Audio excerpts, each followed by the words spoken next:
Good morning, everyone. Welcome to another episode of Rants About Tech live for this Wednesday, April 30th. It's hump day, everybody. We made it. We made it to the middle of the week. It's been a rough week for me, but we're here. We're here, and we're on point today. We started at 10. We're trying to get it early. Started at 10 o'clock today. Thank you for being here, everybody. Today is going to be one of those days we talk about just the headlines in the tech, and we're also going to talk about some eInk specific stuff. We're going to discuss the Tab XC. We're going to talk about the Go 7 a little bit. And we're going to talk about some Viwoods updates that happened as well over the weekend. I think that they came through. I'm glad you're here, everyone. Thank you for joining me. Could have been anywhere in the world, but you're here with me. I appreciate that. Let's go ahead and get the air horns going for the crew that's in the live right now. I appreciate you guys out there for being in here early. Thank you for that, Mr. Media. And yeah, so today is also International Jazz Day. Just to get some national, international holidays out of the way. Today is International Jazz Day. So if you dig jazz is one of those dying things, along with blues. Blues is one of those things that's like finding new jazz and blues players hard. You got to go to the old stuff. If you want jazz, new blues, there's hardly any. The new ones, the new people coming up, they're good, they're okay. But all the good stuff is the old stuff. So if you like some jazz, go dig into the crates. Find you some good jazz to listen to. We're going to talk about blues a little bit too. Like, blues is one of those dying arts, but I believe that movies are bringing it back a little bit. A movie just came out, Sinners, debuted and displayed a lot of good jazz music and put it on display for a lot of people who don't even know the sound.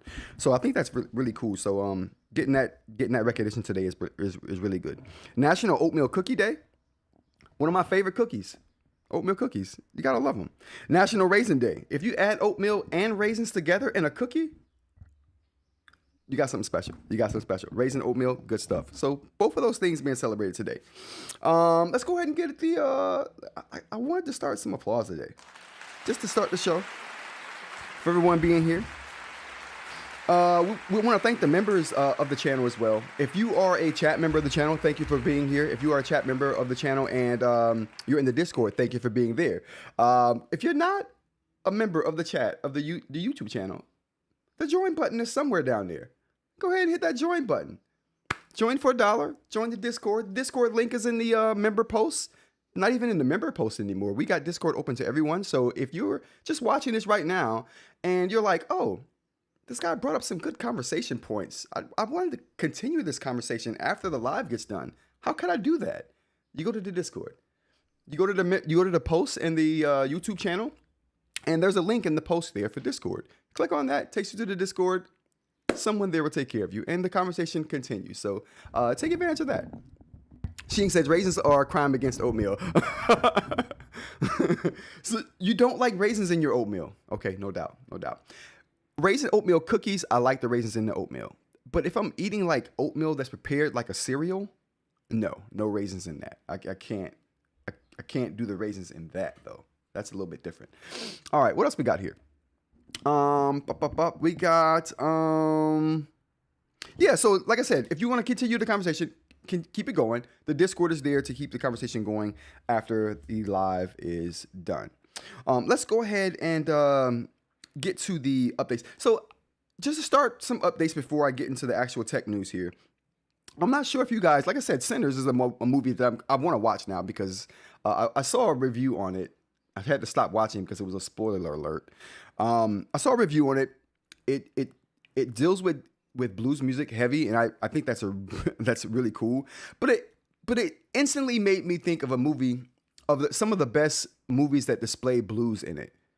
If you like blues and you like movies, you owe it to yourself to check out Skeleton Key. Skeleton Key is probably one of the best movies that takes advantage of blues in a soundtrack I've ever seen. It sets a mood that's unshakable. So if you want to see, it's a scary movie. It's quasi-scary. So if you want to see a good blues scary movie, Skeleton Key. Really good movie. Yeah, Mr. Media says Sinners is great. I want to see Sinners. I don't really like Michael B. Jordan. I gotta be honest with you. I'm not a big Michael B. Jordan fan. It's just that. But he just overdoes stuff to me. I don't know. He just overdoes it. But I heard that he did a really good job in the Sinners movie, so I'm definitely going to go watch it, and I definitely want to see how they implemented blues in that movie because I heard it was done to really good effect. All right, that's all the non-tech stuff. Let's get into the tech stuff, shall we? All right, so 3D printed stuff. Let's talk about 3D printed stuff real quick. We're just going to touch on some tech headlines. Adidas has 3D printed shoes. I saw these and I thought, wow. First I thought, well, maybe they'll let us print our own shoes. You know, we could print our own shoes and do it that way. And then I thought, this is Adidas. They're not going to send you a 3D print file and let you print your own shoes. They're just going to 3D print them themselves and then sell them to you. But I think we got a problem bringing it up though. So, all right. So here we go. So I can't bring up the site for these shoes because it's down. For some reason, the site is down for the shoes. I mean, I could probably have guessed that, right? But Adidas Climbong Off-White. These are 3D printed shoes here, which I think is interesting. I'm not going to lie to you. I think they've been 3D printing shoes for a very long time. I think this is the first shoe that they just said that they 3D printed. You know what I'm saying? Those Yeezys, I'm sure they were 3D printed when they came out. CJ, what's going on? Let's get the air horns going for CJ. I haven't seen CJ in a while. What's the market like over in Japan for the new books devices, CJ? We got a video that I wanted to look at. We got some new information from a video I found. Someone was unboxing the Go 7. Is it the Go 7's not? We'll talk about that. We'll talk about that. But yeah, so 3D printed shoes. I thought it was very interesting. We also have 3D printed Starbucks. 3D prints going crazy. So a 3D printed Starbucks store. Like what? What are we doing? The lines clearly visible. But I think this is cool. More 3D printed stuff, like, right? eInk, eat your heart out. This is crazy. But I'm liking it. I'm liking what everyone's doing with the 3D printing. 3D printing shoes, 3D printed stores. Like, we're going all in 3D print. We're going all in. So there's a new pour from Starbucks, its first 3D printed store in the U.S. The Seattle-based coffee giant with more than 17,000 locations nationwide has never had a store quite like the one opening this week in Texas, city of Brownsville, along the U.S.-Mexico border, where a computer-controlled robotic arm did much of the work by pouring one layer of concrete atop another. Okay, so this isn't obviously filament; it's concrete, but a robotic arm created this like a 3D printer would create it. So I guess that's why they're saying 3D printing. The location, this is drive-through only. It's set to open Friday and make Starbucks one of the nation's few big retailers that have tinkered with 3D printing for commercial construction. Builders have mostly used the technology in residential construction as they look to innovate to tackle an affordable housing crisis. All right, so interesting. So 3D print being put to a lot of good use, and this is just one of the ways. I want to try to get that 3D printed shoe though. Bamboo actually created a 3D print shoe for one of their commercials. They didn't do anything with the file that I know of, but I might try to get that file. From Bamboo. All right, what else we got here? Next up, we got uses for NotebookLM. So we got NotebookLM being used by everybody. In the Discord, we got people talking about, I'm not going to Brownsville. Yeah, I'm glad to see 3D printing going more mainstream too, eInk. This is really cool. Being used, and I didn't even know they were using it to build homes. Maybe this could be a way for a lot of low income housing to be built quickly. That would be very nice. All right, what else we got here? NotebookLM. So in the Discord, we have people talking about NotebookLM and ways of using it. And whether or not the load document button was broken or not. I tested it today. It seems to be working. But there are a lot of people using NotebookLM for their handwriting. How many of us out there are actually using NotebookLM for their with their e-ink devices. Like you're trying to upload the handwritten PDFs to NotebookLM to have AI kind of give you some analytics behind your writing. How many people are doing that? I've never thought about that, to be honest with you. I'm taking my e-ink notes that are handwritten, the PDF forms, and I'm putting them in Google Drive to have AI kind of analyze the work that I'm doing and I guess archive in a more organized fashion. What are we using NotebookLM for in the e-ink space? I thought that was very interesting when I saw that in the Discord where people were using it in that way. I had never thought about it. So yeah, let me know, you guys. Let me know how we're using NotebookLM. I use NotebookLM as a way to just analyze data. I put a bunch of data in notebooks, and then I go to town on asking NotebookLM questions about it. And if I want to hear something, like I'd make a podcast of it, and I just listen to it while I'm in the car or something like that. That's how I'm using it now. I'm not using it to do translation for me and conversion, but I thought that was interesting when I saw that in the Discord. So yeah, kudos to you guys for finding new innovative ways of using NotebookLM. Brian says NotebookLM is ideal for students who have reading challenges and can listen to the material. Absolutely. You put your whole syllabus worth of information in NotebookLM and you got your whole semester's worth of information there. And not only that, NotebookLM now has tools that will, let me see what they did. I think they notify you of certain things. So NotebookLM now has tools that reacts on the information that it has for you. And it'll give you a briefing every morning on the information that it has. And since NotebookLM can now source sources from the internet, excuse me, since Notebook can source information from the internet now, it didn't used to be able to do that. You can also have it give you a morning briefing now. So it'll brief you on topics that it thinks you're interested in. And it will also incorporate some of the information that you already have in notebooks inside NotebookLM to kind of give you an overall briefing of your day and maybe of your schedule. They also added mind maps. Absolutely. Mind maps are in NotebookLM as well right now. Let's go ahead and pull up NotebookLM.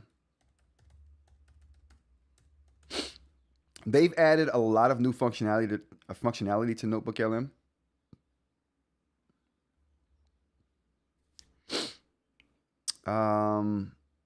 Let's take a look here. All right, so yeah, so NotebookLM, we got Discover Sources, which is NotebookLM's way of searching the internet for sources, so you don't have to find your own sources. It used to be you had to have your own PDF sources or download the PDF sources yourself and then put them into NotebookLM. Now NotebookLM can search the internet for its own sources, which takes a lot. That was like a barrier to entry to using this tool that's not there anymore. So I don't see the morning review thing here, but it is definitely an option that I have available to me. It may just be on the I was about to say the mobile version of this app, but the mobile version and the desktop version are both web apps, so it's the same thing. Now we got Studio in NotebookLM as well, to where you can do a little more with the tool as far as multiple ways of inputting the data into the system, multiple ways of getting outputs of data from the system. So yeah, lots of ways that they're making NotebookLM super useful. And like I said, using this particular feature with the morning briefing is just awesome. I mean, I would let you guys hear the morning briefing, but it's a lot of personal stuff in the morning briefing for me. And I'm not sure morning briefing from NotebookLM is available for everyone. I am a tester, well, a Google lab tester. So I get these tools a little bit early. So they may not be available for everyone just yet, but there is a tool called Morning Briefing coming to NotebookLM, and it is phenomenal. So keep looking out for that. All right, let's go on to the next thing we got here. We got the iPhone Air. Let's go ahead and take a look. iPhone Air is being talked about a lot lately. Let's see if I can find a story for that. Let's find a story. I have one queued up. There we go. Notebook Air. or iPhone 17 Air. So we had a picture here of the iPhone 17 Air. I only care about this. I'm not a big iPhone dude. I do like to keep up with where cell phone tech is going. And since the iPhone kind of leads the pack in that, as far as design goes anyway, that could be changing here in the short future, because I gotta tell you, iPhone design is looking dated. I'm not gonna hold you here. It used to be when I saw a new iPhone, I thought that's the standard for what cell phones should be. This looks super dated. The big one and the small one here. I don't know about you guys, but this doesn't impress me at all. They literally did what Google has been doing with the Pixel for years now and brought it to the iPhone with the visor. They made a bigger visor over here, but I mean, it's still the same thing. It's a camera bump. It's a camera visor. And I've seen that for years. So this isn't fresh or new. I mean, if they're adding thin to their palette of things, they're like, okay, we have the thinnest phone.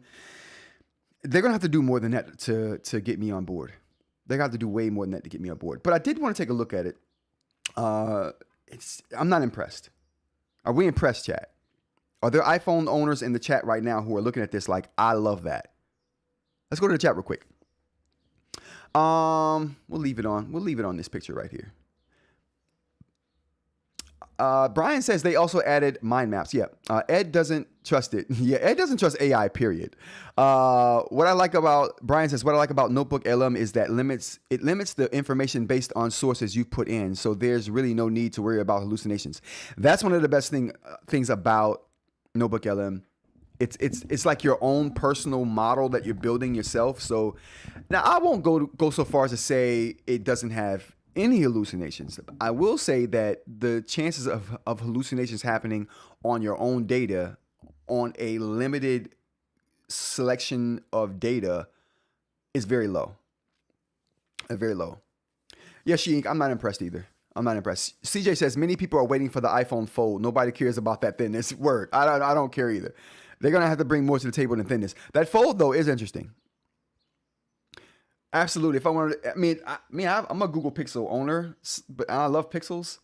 So that's why I'm like, I've seen this Pixel stuff for years. So I'm not, this is not new to me. It's like iPhone design has been getting boring, even more, increasingly boring over the years. Increasingly more boring. All right, what else we got here? We have iPhone to display price breakdown of tariff costs. So, there was a story. I don't think it's happening anymore, but there was a story where Amazon was going to display the prices of the price differences for the tariffs. Like they were going to show you what the item costs, and alongside that, they were going to show you the increased cost of the tariff. So you can decide, okay, this is exactly how much the tariffs are putting onto the cost of the product that I'm trying to buy right now. So Amazon was going to make that super simple for everyone to understand. They got pushback from the White House over this particular move, and I don't think that that's going to happen anymore. Let's check it out, though. We got on Amazon.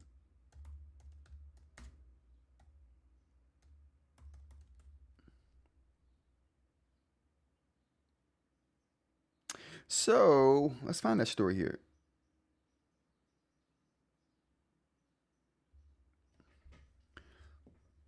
All right, let's get it here. Amazon has no choice but to display tariffs on prices now. So they got pushback over this decision to display prices.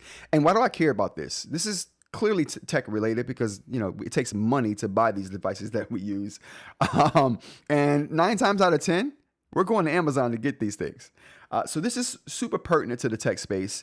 And not only is it super pertinent to the tech space because we deal with these companies, it's super pertinent to the tech space because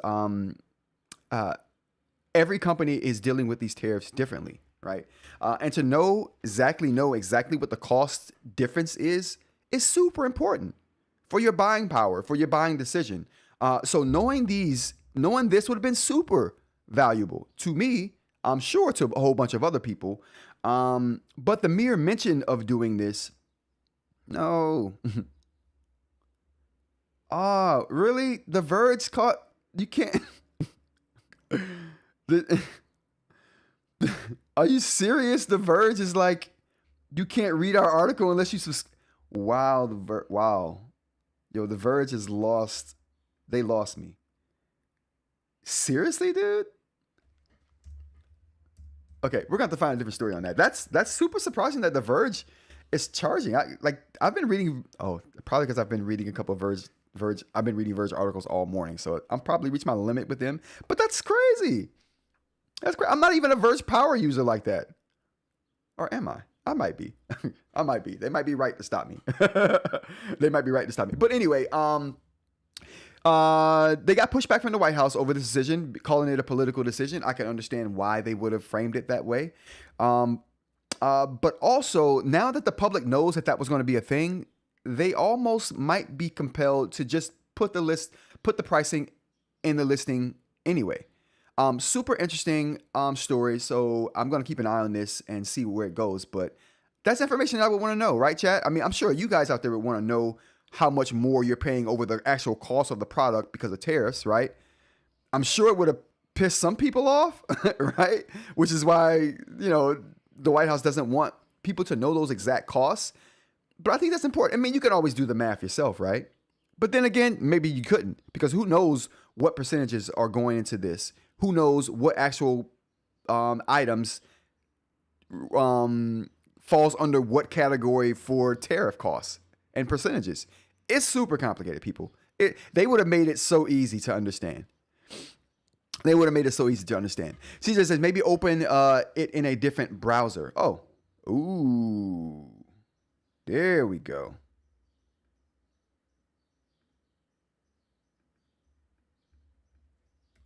Let's try that. Oh, well, they're letting me read it right now. Oh, no, they're not.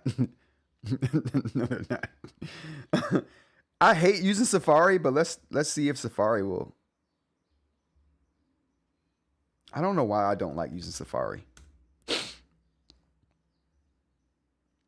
Yo, that's crazy. Okay, CJ. If I open the article in Safari, I still get something saying subscribe, but it's not taking. I mean, I can't show this right now because I don't have OBS set up to show it. But I see the article. I can manipulate the article and read it.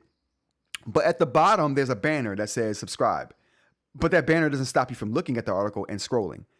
It stops you from scrolling and looking at the article on Chrome. Odd. Anyway, let's look at this article. Okay, so a couple things. First, there is no act by Amazon, just a single source story that everyone wanted to believe. Whoa. Let's read the notes here. We got bullet points here. Let's take a look at them. Punchbowl News, a newish DC publication which has an excellent record of political scoops, but hasn't done much tech reporting, published a single-sourced rumor that Amazon would soon begin showing tariffs next to prices. Treasury Secretary Scott Bessent was asked about this at a White House briefing. White House Press Secretary Caroline Leavitt stepped in to say that she had just discussed the story with President Trump. This is a hostile and political act by Amazon, she said. Amazon caved almost immediately. The team that runs our ultra-low-cost Amazon Haul store considered the idea of listing import charges on certain products. This was never approved and is not going to happen, the company's Tim Doyle told us. This is coming from The Verge, right? This is The Verge reporting this particular thing right here. This is going to get super political. This Jagannath South says, Idris Elba. This right here is gonna get super political. Oh, my brother stepped in. Hey Larry, how's it going, brother? Glad you could join us. This is gonna get super political. We're not gonna know what side is telling the truth. Bezos may back down may back down from the fact that this ever was a thing. We may never know, right? But you can understand the sensitivity of this particular thing, right? As far as the administration is concerned. Regardless, though, super interesting development, and I'm definitely going to keep my eye on this as well. All right, next thing we got up on the news is Google Pro. They got a new Google product that is using AI to teach new languages. What app is this going after? There's an app that teaches people new languages that's really good. I can't remember the name of the app. It's got a funny name. If you guys know what app I'm talking about, throw it in the chat. Let's go ahead and get to that story though. Let's take a look here. Oh, this isn't the right one. It's definitely, there we go. All right, now we're on the right one. All right, Google AI. Let's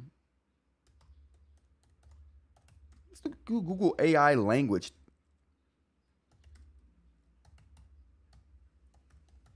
All right, there we go. I think it's called, no, it's not JumpSpeak. Oh, there we go. TechCrunch. TechCrunch saved us. TechCrunch totally saved us here. All right, here we go. This is a TechCrunch article. Google launches AI tool for practicing language through personalized lessons. Google on Tuesday is releasing 3 new AI experiments aimed at helping people learn to speak a new language in a more personalized way. While the experiments are still in the early stages, it's possible that the company is looking to take on Duolingo. There we go, Duolingo. With the help of Gemini, Google's multimodal large language model.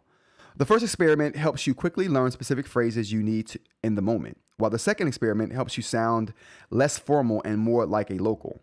The third experiment allows you to use your camera to learn new words based on your surroundings. So this is a tool that Google's developing using AI to help you learn new languages. I think it's interesting. I think it's super interesting. Yeah, CJ says Duolingo. Thanks, CJ. I think this is super interesting from a perspective of I haven't seen a tool use AI to teach a language yet, and I'm not sure how that would be helpful, which is why I want to try this. Which is why I definitely want to try this. But if you guys have any insight to this and how it might work, let me know. Owen Knight says, at Rants About Tech, I ordered the new book. It's 13.3 inches in comic book reading potential. Wow. You ordered it from the Chinese market? Because I don't think it's available here yet.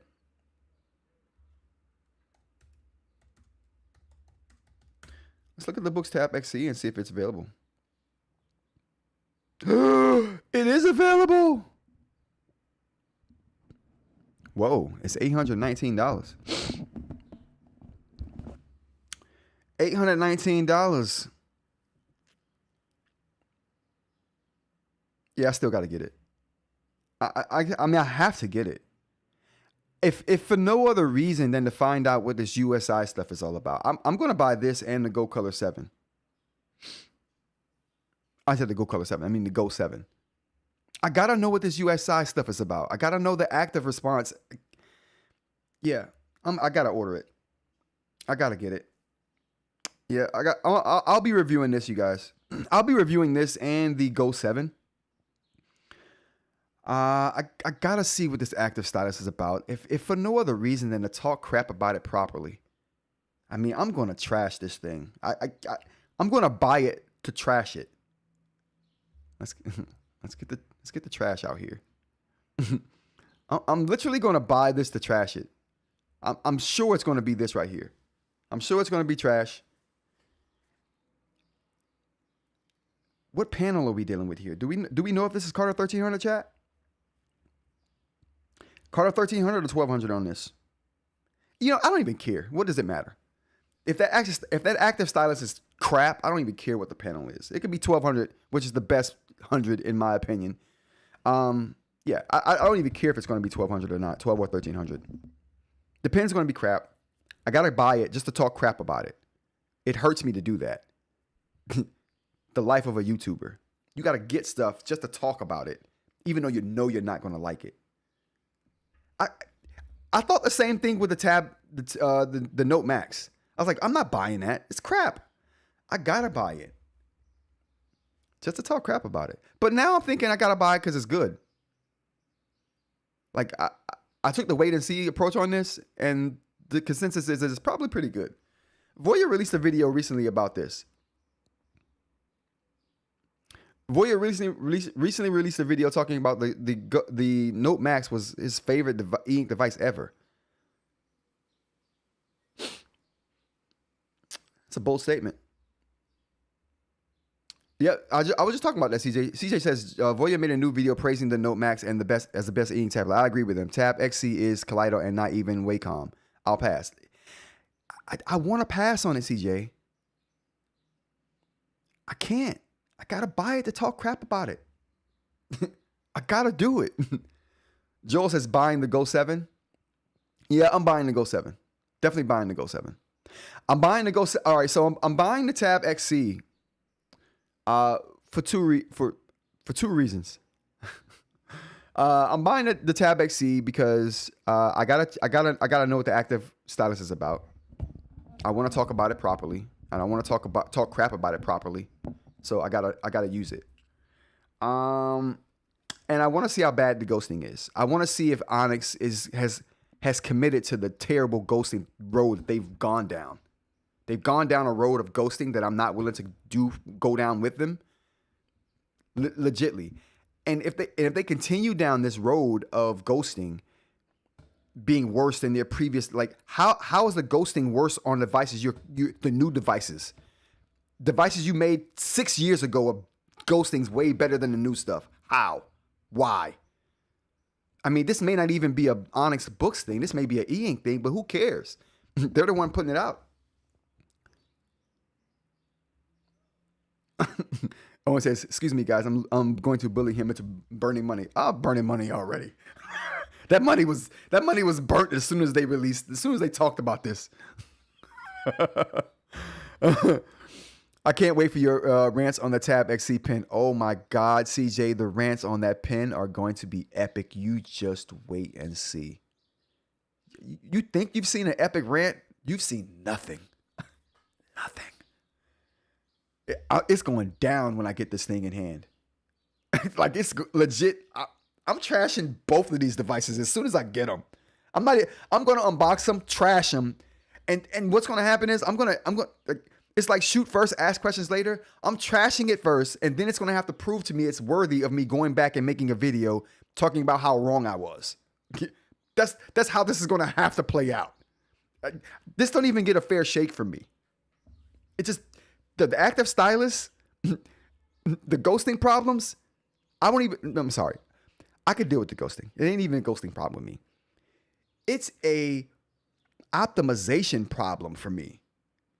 How your devices 6 years ago run better than the devices today? I don't know. I don't know how that happens, but we're here. Mr. Media says, with my Apple Pencil experience, I don't think the active stylus will be that bad. Wait a minute. Mr. Media, you can guarantee that whatever Apple is doing is leaps and bounds and light years ahead of what Onyx is doing with this Boox product, bro. They ain't even in the same league. They're not even on the same playing field. They're not even in the same sport. What Apple is doing is you can't compare to this trash. You just can't. Just keep the same energy when Supernote puts out something trash. I will keep it. You know what? It would be hard for Ratta to put out a trash Supernote. It would be very hard for them to do that. It would be hard for Ratta to put out something as trash as this for a couple reasons. A, Ratta cares about your experience. Onyx doesn't. They don't care. I mean, I got tons of Onyx devices here, okay? Don't get me wrong. I'm not an Onyx hater. I'm just a realist. It's impossible for Ratta to go down the route that Onyx has. They just have a whole different creed, a whole different mantra. They live by a different code than Onyx. The code of integrity and usability and user friendliness and I don't know, intuitiveness. Onyx don't even know how to spell intuitive. They get it wrong every time. Owen says, agreed. The Apple Pencil Pro lets me do calligraphy. The tilt, the swivel, and the stylus is phenomenal. It's worth, absolutely, Owen. That Apple Pencil is worth every penny you paid for it. It's haptic feedback. It's pressure sensitive. It feels good. The tech in it is top notch. I can't. Oh, chat. Did we notice that there was no skipping in the beginning of the show today? Your boy fixed it. Hold on for a second. Let's get big for a second. Oh, can I? Oh, there we go. I just thought about that, chat. I fixed the stuttering at the beginning of the live stream. Now we can get back to constant live streaming and feel confident about it. I was shaky for a while back there. I was questioning my ability to do a live stream back there for a little bit. We're good though. We're good now though. Okay. Sheing says, "Oh, and I love the calligraphy ability and very much miss it in eInk." The best calligraphy in eInk though is paper. Remarkable. I said paper. The Remarkable 2. Oh, I mean, you can pick any Remarkable device. They both have the same calligraphy pen, but it is the best calligraphy in eInk. 100%. I would even go so far to say it's the best calligraphy in writing. I would even go so far as to say it's better than the calligraphy on the Apple, on the iPad with the Apple Pencil. Hey, that's just how I see it.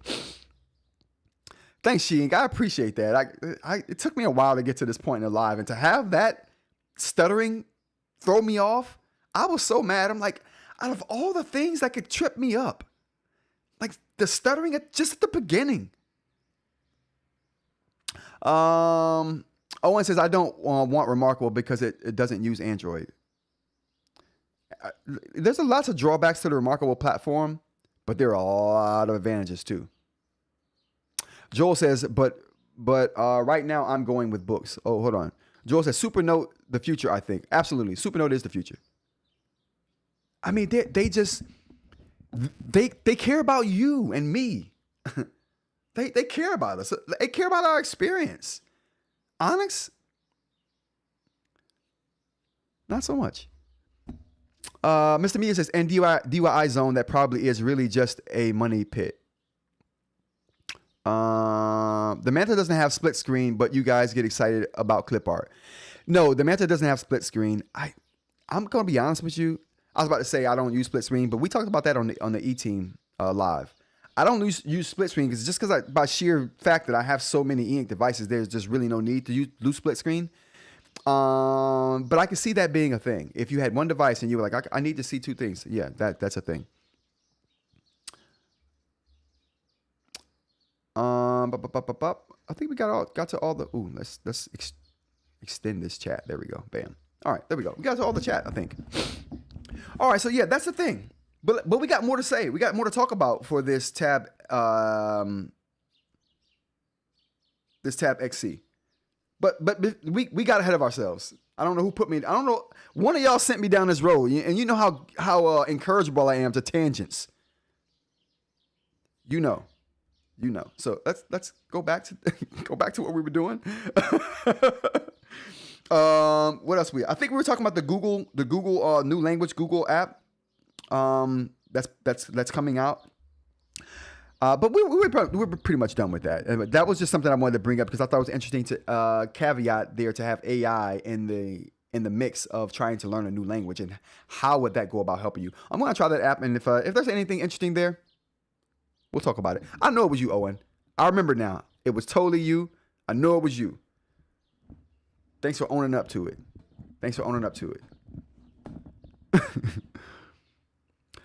You guys are making me severely regret my purchase right now. Oh, would you? Or for the Tab XC? Don't regret it. Owen. Join me in talking crap about it. We'll have it together, and we'll both have it and be like, yeah, you're right. It's trash. And then Owen will be like, yep, you're absolutely right. It's trash. Where's the receipt? But we gotta get it to even come to that conclusion, Owen. Comic book reading, absolutely. Just don't use the pen or the Notes app. Just the Reader app. It's good for that.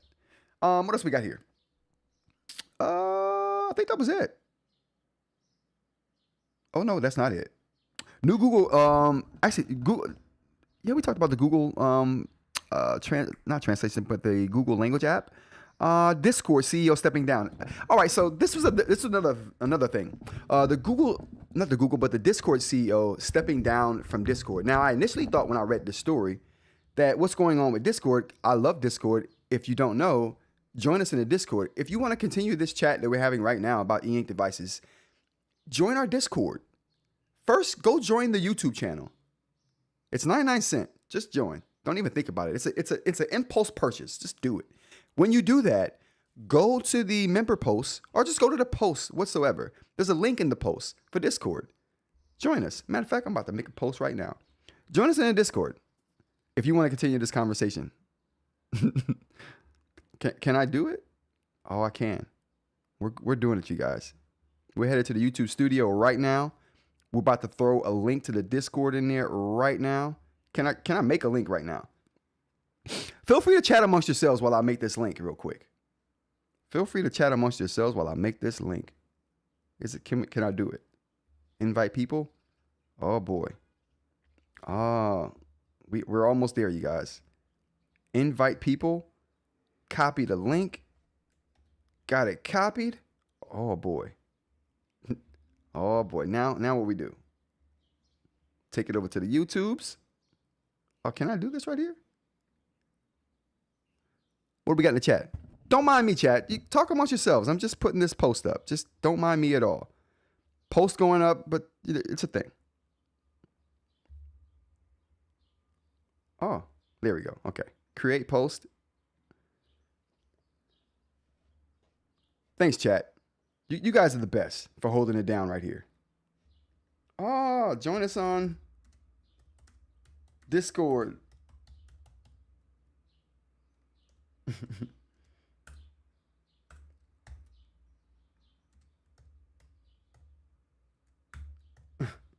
Join us on Discord. Yeah.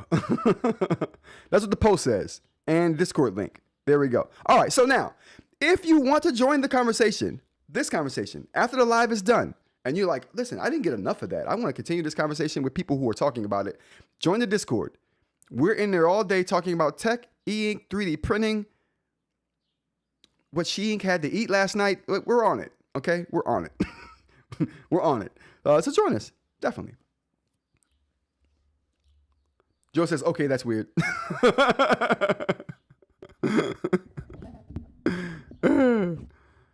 The white version of the Go 7 is not out yet. Oh, okay. Joe says, is the white version of the Go 7 really out of stock, or is Boox doing this on purpose? I think it's out of stock because I went to Amazon and tried to find it and I couldn't find it on Amazon.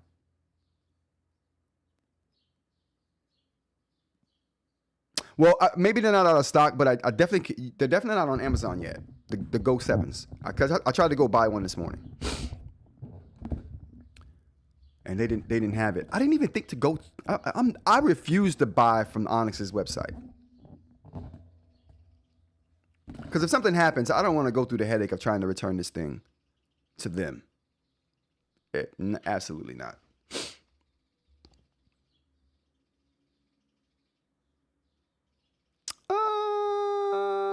CJ says the pen might be a problem, I think. We're going to talk about that pen. We're going to talk about the pen. Mr. Media says, let's go. Let me go up. I missed a bunch of chat. But CJ says, oh, and night, you'll love it for the comic book reading. Absolutely. I agree with that. If you're not using the pen, you're going to love it. David says, I agree, Owen. I use many Android apps. That's the big thing about Onyx Boox. If you dig Android apps, that's the place for you. Aaron says, don't regret it. Rod will be on this live singing the praise of Boox. Listen, I'm telling you guys what I'm going to do. I'm being super transparent about this. I'm trashing it as soon as I get it in hand. The unboxing is going to be, it's going to be the hate video that I did for the Note Air 3C all over again. It's going to be that. It's going to have to prove to me it's worth me taking my time and making another video to take it all back. This is how confident I am that this is not, I'm not going to like it. But I'm going to buy it anyway to see if I'm not going to like it.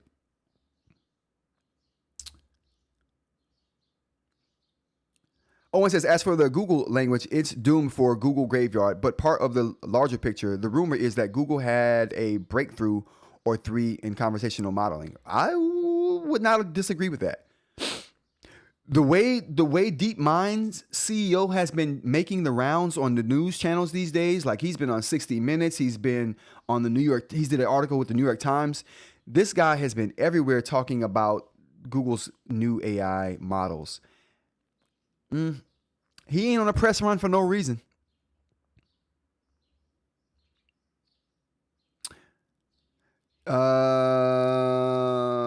Joel says, is the white version of the Go 7 really out of stock? Okay, I think we covered that already. The black version is available from day one, while the white version hasn't. I think it was the same with the Palma. Android is the new Apple.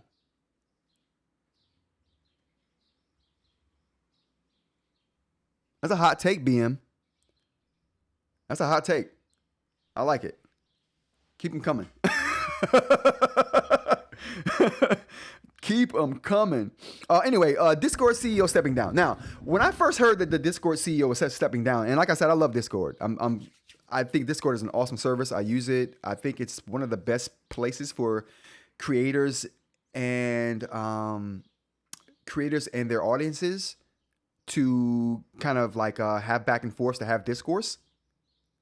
They should have named it Discourse. Anyway, I think it's great. Great tool for that. Great tool for engagement. I love it.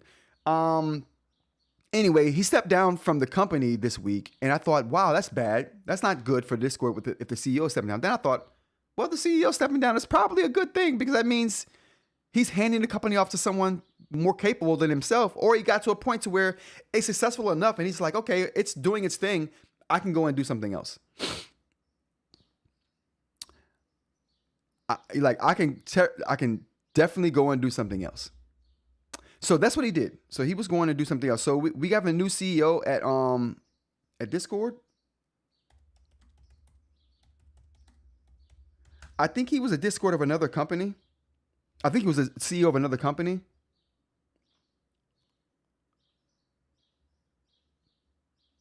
Oh, he was the former vice chairman of Activision Blizzard. So let's take a look here.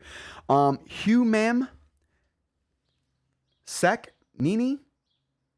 I think that's Saknini. So Humam Saknini has been named the new CEO of Discord, effective April 28th, 2028. He is the former vice chair of Activision Blizzard. The previous CEO, Jason Citron, who is also the co-founder of Discord, is stepping into an advisory role and will remain on the board of directors. This is the same thing that Mark Zuckerberg did at Facebook. Kind of. So CEO stepping down, they got the company to a great place, and they're just like, listen, my company's awesome right now. It's doing its thing. You did a good job, my guy. Citron did a good job on Discord. And he's been doing a good job for years now. Yeah, I'm glad to see the Discord has gotten to a place to where he can hand it over to someone else and he can start something new. That's great. That bodes well for the life of the platform and the vibrancy of the platform as well. So I think we're in good hands, chat. I think us migrating to Discord instead of Patreon was a really good call. Absolutely. Okay, you just do more. Okay, what else we got next here, you guys? That was it as far as the tech news go. Now we can get into some eInk news. We've been talking about eInk too, but now we can actually get into some eInk news. All right, you guys. First eInk topic we got up off the top, we got Viwoods. I talked about Viwoods for the last 3 weeks, you guys. Done with Viwoods. The reviews written, recording, getting edited. That's coming out soon. Now, they do have another update, which sucks because I just finalized writing this review up for the Viwoods video, and they just come out with another update. So let's go ahead and take a look at this this new Viwoods update here. Do I have it up here? Oh boy. Oh, where's the... Now I gotta find it. Oh, I'm just gonna do a search.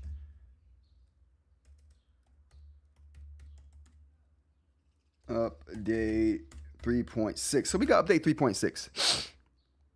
There we go. Okay, here we go. All right, chat, we got her. Viwoods update version 3.6. We don't have sound in here, do we? No. Okay, this is just going. Ooh, International Labor Day holiday notice. Dear customers, we would like to inform you that our team will be on holiday from May 1st to May 5th, Beijing time during this period. Offers can be placed as usual. However, shipping will be delayed. Delayed shipping will resume on May 6th. Orders will be processed in the order they are received. We appreciate your patience during this time. Our online chat will be delayed in reply, and you are welcome to leave us a message. So they're basically telling us they're going to be on holiday. Good, cool. All right, so we got Viwoods update. So we got third-party cloud integration added. So we got one-click syncing between your device and whatever cloud backup service you want to use, whether that's OneNote, Google Drive, OneDrive, or Dropbox. So we got one-click syncing to those services and maybe other services. I haven't dove into this just yet, but we'll see.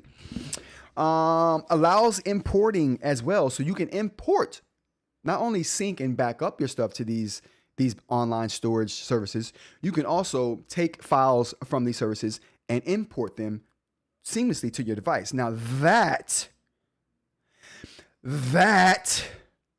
is a killer feature, kids. That's what we call a killer feature.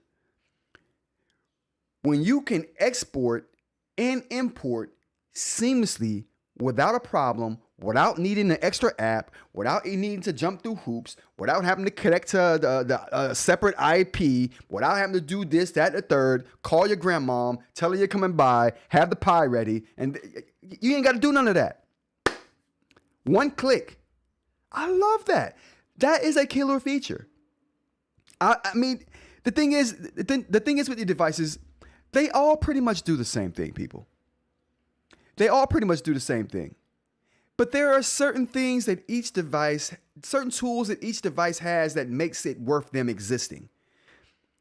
If you are a device and you don't have a feature that makes it worth you existing, you're going to go by the wayside. Viwoods has multiple of those features now that makes it worth them existing, for one, and makes it worth them being in the eInk space and people in the eInk space considering them over other options that are really good, right? But I like pie. Come on. You can still get pie from grandma. You won't need to do it now. It was a prerequisite to get your tablet working first. So you had to call grandma, have the pies ready, grandma, have them in the window cooling off for me. I won't even come in. I'll just go to the window. I'll grab the cooling pies and I'll be on my way. You can do that still. It's not necessary to run your eInk device anymore. It used to be a prerequisite, but now you can just import and export without calling grandma for pies. It's a great time. I like that. Here we go. Third-party cloud integration enables one-click synchronization of device files to Google Drive, OneDrive, or Dropbox. Allows importing cloud stored files to the device. Killer feature. Killer. Who else does that? Honestly, you guys, who else in the eInk space? If there's someone in the eInk space that does this, I don't know them. Introduce me to them.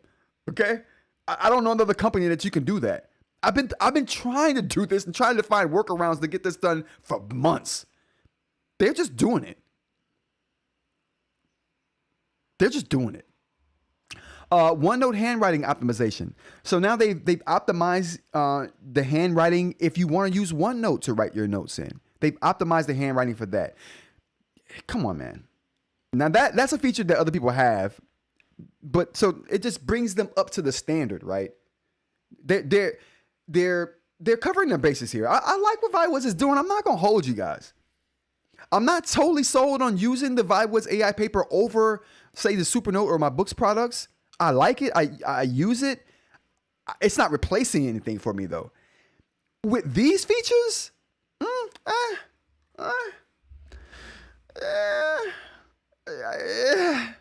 I mean, once you make it easy for me to back up and retrieve my files, I'm kind of sold. Okay, Viwoods Files APK provides access to all device files with options to export them to third-party cloud storage. Enables browsing of third-party cloud storage directories. Oh, that's awesome. Importing files to the device, deleting files, and creating. Oh my goodness. Like literally managing your online storage from your eInk device. Brilliant. Grants third-party applications access to the device file directory, allowing file exports to third-party apps. and allowing exports to third party. The back and forth is coming. They're integrating very well right now at Viwoods. Their integration is becoming top notch. And if you use an eInk device, you know how important integration is. Okay, you've written, now you can write. You can write. You got your written documents. Now what? Right? That's always the question. I have my documents. Now what do I do with them? Now what can I do with them? You know, that's the next question. Viwoods is making that question become a non-question. It's not like, what do I do with it now? It's like, okay, I'm just backing it up. I'm grabbing my files from other places. I'm putting them into here. I'm exporting files to other apps that I might need this file in. They're getting really good. Let's go to the chat real quick. I feel like I'm missing chat. All of the movements. Hey, how's it going? Good to see you again. You wore me down. I'm trying to get a Manta, but they aren't shipping because of the tariffs. Yep. When you get the Manta, though, all in their movements, you're going to be super happy with it. It's going to be worth the wait. Owen says the tariffs. Yeah. Owen Knight. Donnie Boy did good with the tariffs. They're beautiful, remember? Oh. Joel says, what phone do you use? Me, personally, I use a Pixel. I'm a Pixel user because of the AI features. It's the bestly. It has the most integration with AI of any phone that I know of, and that's what I want. I want someone to do something with all the data you're stealing from me. Everyone's stealing it, right? Maybe Google will do something good with it. That's the hope. CJ says no politics. Absolutely, yeah. We're not doing politics here. Owen says CJ is not politics, just amusement. Oh, it is funny. CJ says, oh, loot boxes for Discord soon then. What? Loot boxes? Come on now. If Discord gets loot boxes, I'm out. That's why I stopped playing Call of Duty. That's why I stopped playing Call of Duty and I started playing PUBG. I'm like, I'm not gonna buy a game and then be outplayed by somebody who decided that I want to spend triple the cost of the game just to beat people. I'm good. Owen Knight says iCloud. Yes, this sounds like a compromise I can work with. What compromise? Let me know. Fine, we're on the if there would be pi. Yeah, listen.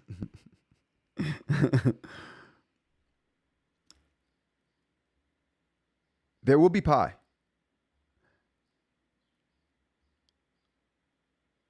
God, I hope I disabled autocorrect. Oh boy, autocorrect is never good. Sheen says laugh out loud when the struggle is real, and it is.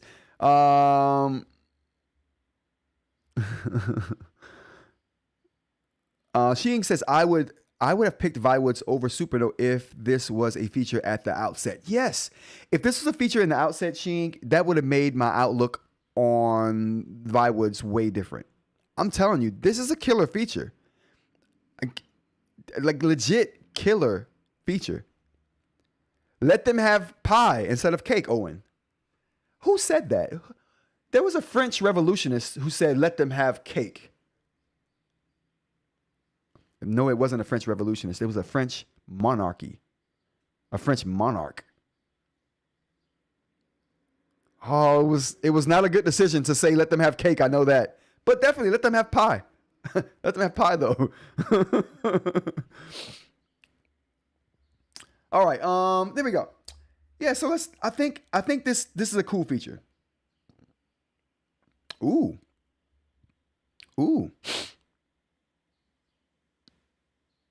Import format instructions. See, this brings up the problem I have with Viwoods. The fact that they have paper, meetings, learning, picking, daily, memo, those are all separate apps. They could have been just two apps.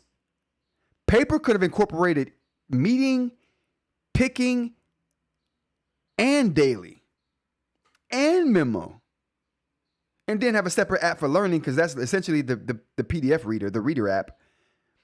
This is like 8 apps here that could have been 2. That's my initial problem with the Viwoods system. The redundancies. Redundancies in tech is usually good. Not in eInk devices, though.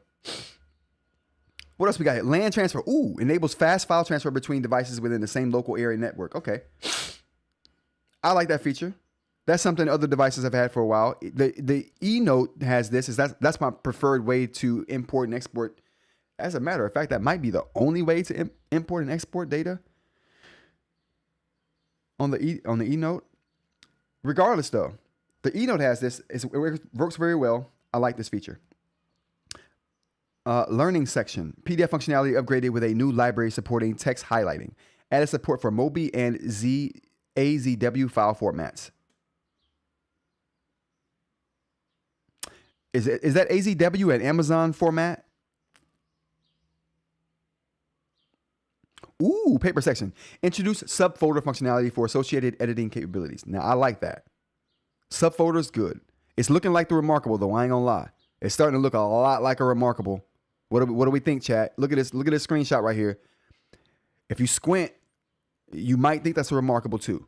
I'm not gonna hold you.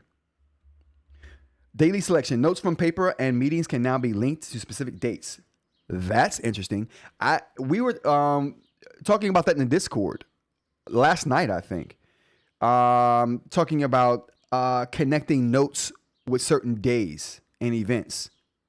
That's interesting.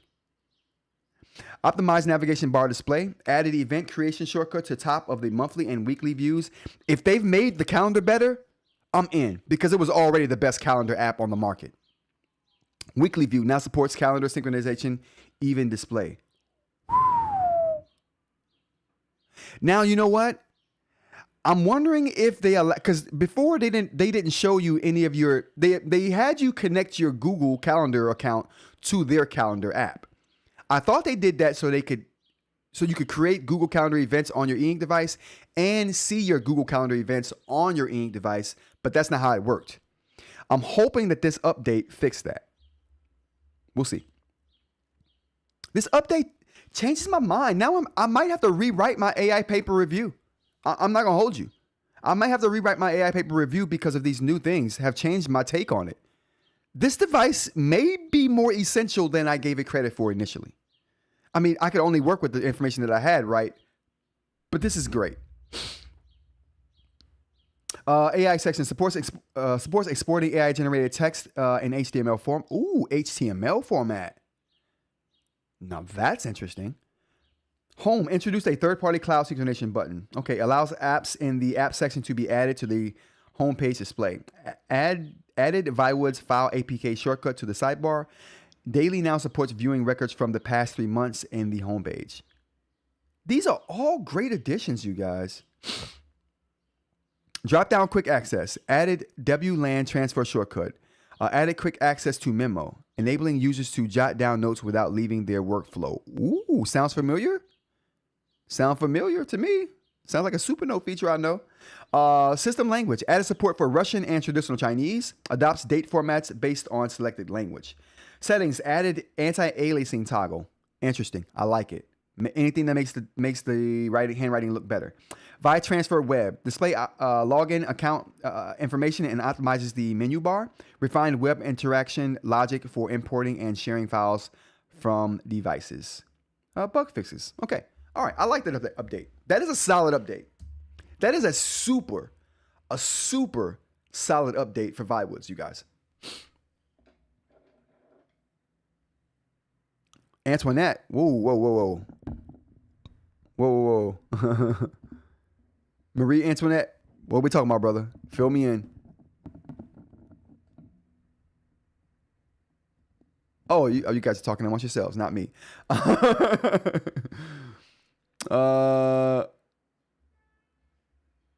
What is their operating system, RAT? Oh, they use Android. They use the Android operating system for Viwoods. I don't know what version they're on, though, right now. Owen, redundancy in tech is good, but padding out your product line to make it sound like an impressive suite.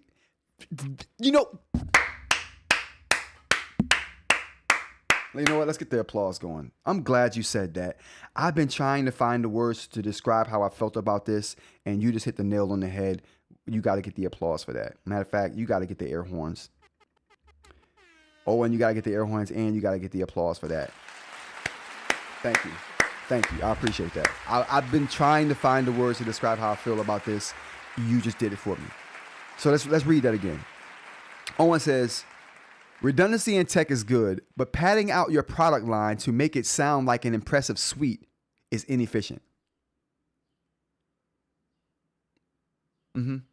That's right. That's right. My sentiments exactly. My sentiments exactly. I mean, you're trying to make it seem like you have more going on than you actually do. That's fine though. You don't have to have a lot going on, Viwoods. You don't have to have a lot going on. You just got to have the right things going on. And you do. Viwoods, you got the right things going on here. There's no need to pad your software to make it look like it's more impressive than what it is. It's impressive. Take solace in the fact you have an impressive set of tools here. Get rid of the redundancy. Just stop it. Make these other things templates, because that's all they should be. All these other note-taking apps they have on the Viwoods, other than the main paper note-taking app, they should all be templates. Give me 5 or 6 templates that do the job of those apps. I'm good to go. I'm good to go. Aaron says Rod is falling in love with Viwoods. Listen, I'm liking it. They're doing some good stuff. When you got a good calendar app as good as theirs, and it is the best. When you are now associating your notes with dates, now you're associating your notes app with your calendar app. I like that. You're associating your apps you're associating your notes with other apps. Now you can export notes to other apps. You can one-click sync your whole device to Google Drive. You could take a file from Google Drive and just bring it over.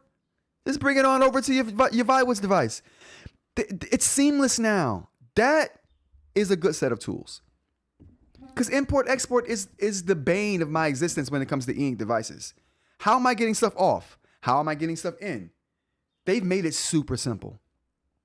CJ says that weekly view calendar synchronization sounds sweet. Yes, it does. Especially if they're syncing with Google Calendar. If they're syncing with my Google Calendar and I can see my Google Calendar events on my Viwoods AI paper, that might be the first thing I open in the morning every day. I'm not holding you. That might be the first thing.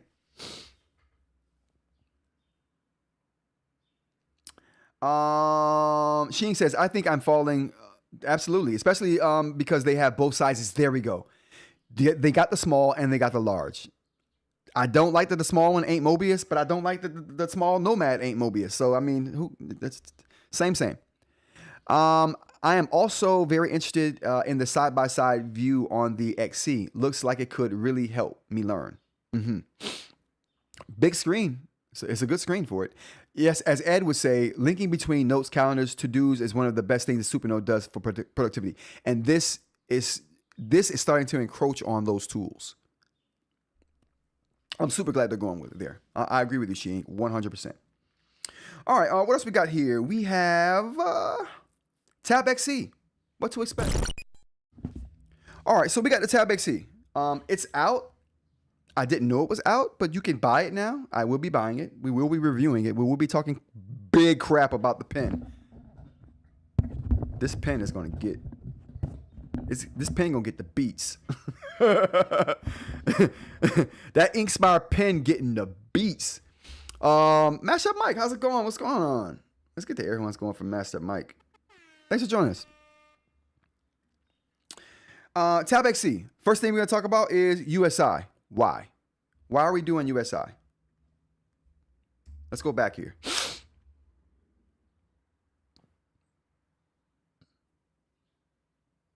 Why are we Inkspire pen? Why are we doing USI?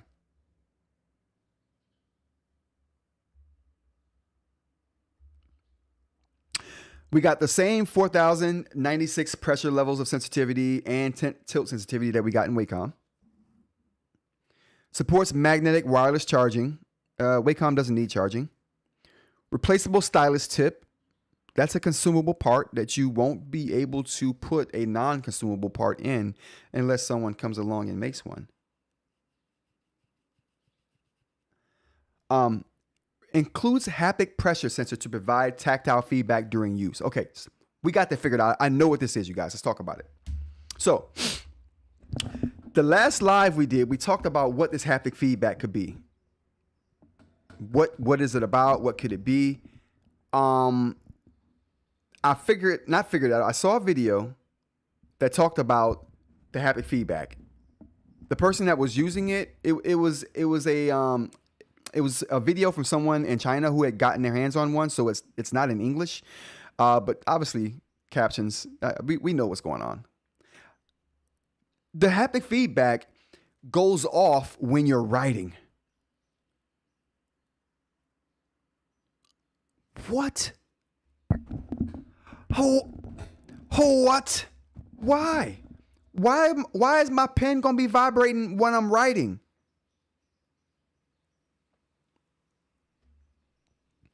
Aaron says they claim USI will remove the Wacom layer and make the tablet skinnier.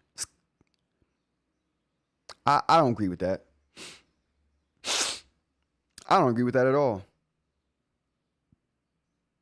You know how thin the Viwoods AI paper is? Let's just be realistic, you guys. Let's be realistic.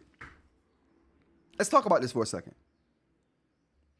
This is the Go 10.3. Super thin.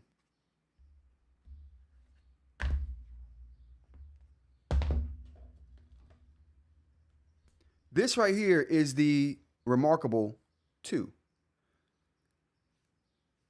Super thin.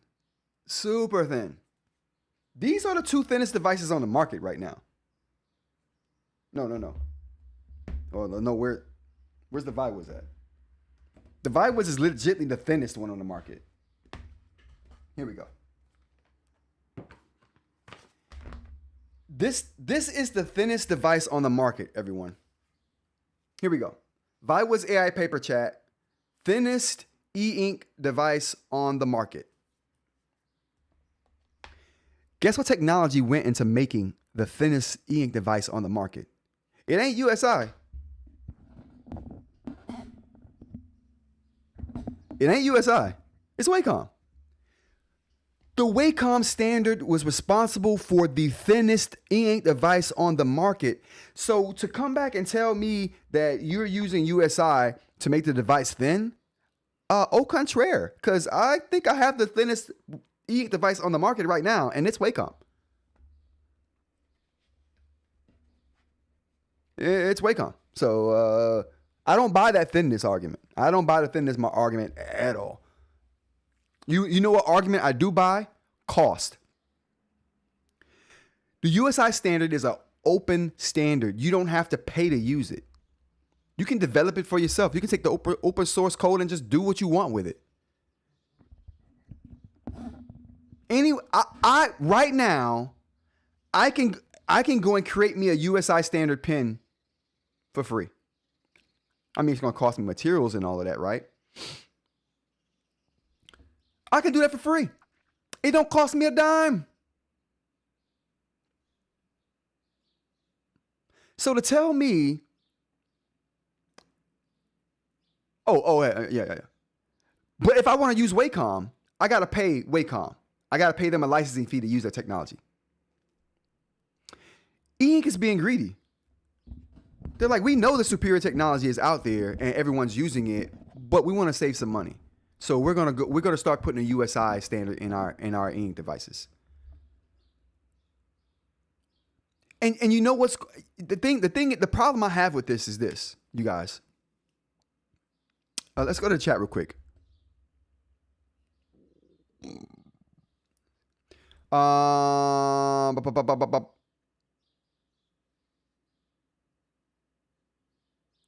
Yeah, we got a lot of chat. Let me get to the chat real quick. Mr. Mike says, Mr. Mike says, I'm angry about the pen. I'm angry about the pen too. I'm not angry about the pen, to be honest with you. I told you guys this a month ago, when we saw the first pic of that Spire pen, the ink Spire pen with that cone tip that looked like the Remarkable pen. I told you guys then, I said that tip looks exactly like the Remarkable Paper Pro tip. I'm guaranteeing that this pen is USI. That's exactly what it was. The same tip that Remarkable used, the same USI standard Remarkable is using. But I guarantee you, you won't be able to use the Boox pens on the Remarkable Paper Pro, and you won't be able to use the Remarkable Paper Pro on the Boox pens, even though they're both USI. I guarantee it. That's one of the reasons I'm getting the device, just so I can just come on live and say, yeah, it's exclusive technology. And then throw it in the trash. I don't even care. Let's get to the rest of the chat here. If the Viwoods is what you say it is, I'm buying. Dude, I'm changing my mind on the Viwoods real time. I'm real time changing my mind on the Viwoods AI paper. Today it went from being a device I liked, but wasn't concerned about it replacing anything. Now I'm like, this might replace a device or two. It's Mobius. The writing field is incredible. I just need the software to be good. And they need to fix that. I can't go too crazy. They need to fix that selection tool. Okay. None of this means anything if when I'm trying to write my notes, I got to deal with a horrendous selection tool. Okay. I can't do it. I won't. So, I mean, we got to talk about that too. That's the elephant in the room for Viwoods, that selection tool and the redundancies. The selection tool, redundancies. If they fix those, chat, if they fix those two things, I'm scared what I might would come on live and say. I scare myself thinking about it. All right, let's go to the rest of the chat here. Need a different pen. Yeah, they definitely don't need a different pen. Yeah, I don't need different pens. Like they need to do something about this. But this is an eInk thing, you guys, and we're gonna talk about that in a second. They claim USI will remove the Wacom layer and make the tablet skinny. Yeah, I think we saw that too, Mr. Media. Yeah, I think that's all cap. That's all marketing cap. Sheen says, thanks to Rod, my EMR is now perfect and I never want to put another pen. And now I have to get a new type of pen. Trash. I agree with you, Sheen. Total trash. 2530 Media says, this is per Kit. Oh, Kit's saying that. Yeah, Kit has a reason to say that. He got the devices early. He's saying what he should say. He's saying what he has to say right now. I ain't gonna hold you. That's not the case. That's not the case at all. Let me reiterate that. They did not go with the USI standard from Boox device, or eInk is not going with the USI standard to save on thickness. They're going with this standard to save on money. And let me find out that this is really Boox and not eInk. I might boycott. I'm holding off on that because I'm like, okay, this has got to be the eInk Corporation pushing these changes on the market. And that's what I think. I honestly think that's what it is. I think eInk is just decided, well, we're tired of paying the licensing fee for Wacom when USI has gotten to a point to where it's at least as good for writing. I don't personally agree with that, but I think that's their thought. Does the Go 7 have the haptic feedback too? I don't think so. I think the Go 7 is just USI, no haptics. 2530 Media, do you need anything thinner than the Go? No. Like, in all fairness, the Viwoods is the thinnest eInk tablet on the market, and it's also Wacom, but it's only 0.1 millimeters thinner than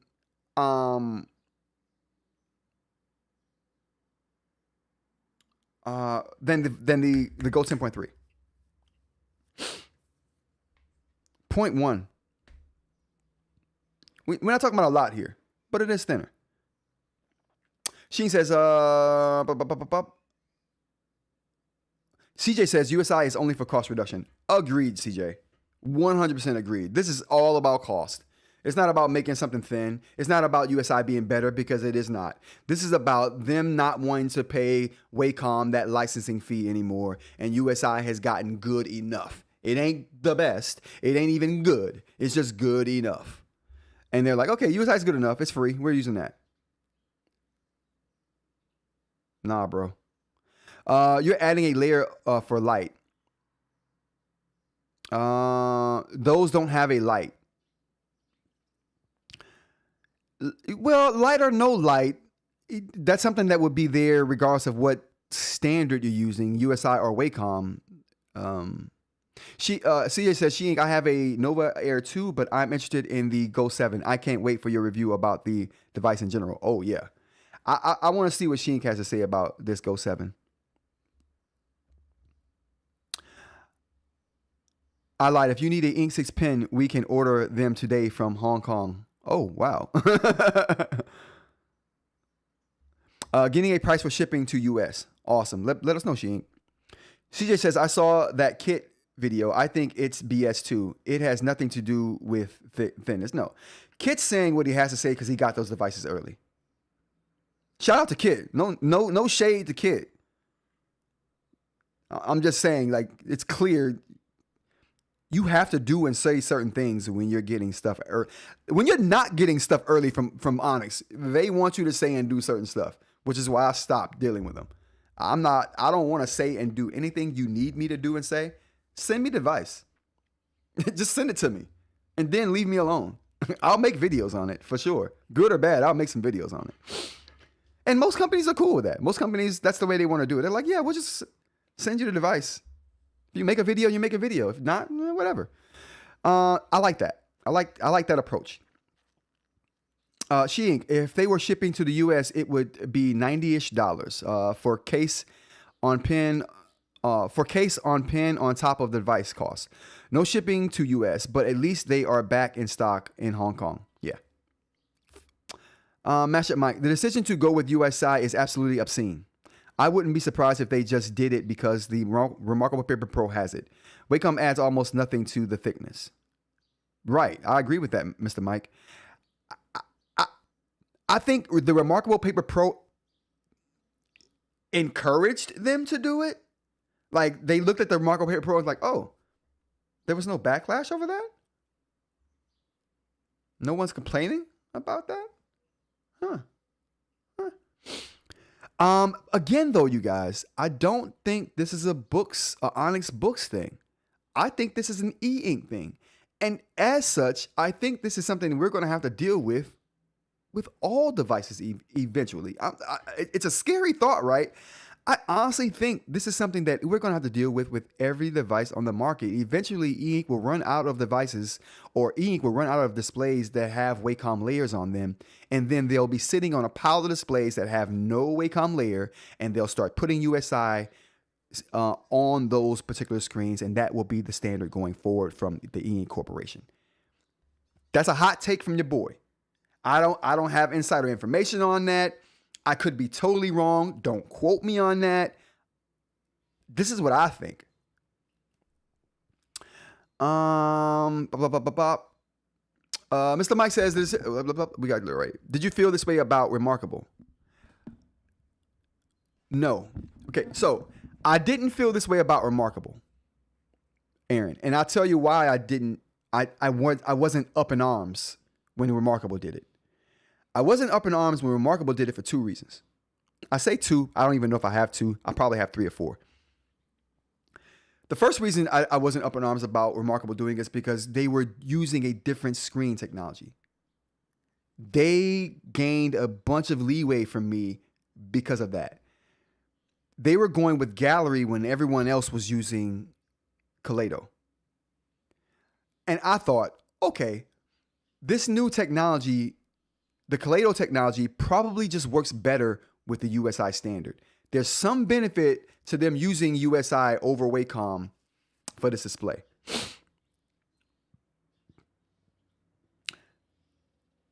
That's why I gave Remarkable a pass, because of the gallery screen. I tied the two together and was like, they probably needed to do that. I see now they didn't need to do that.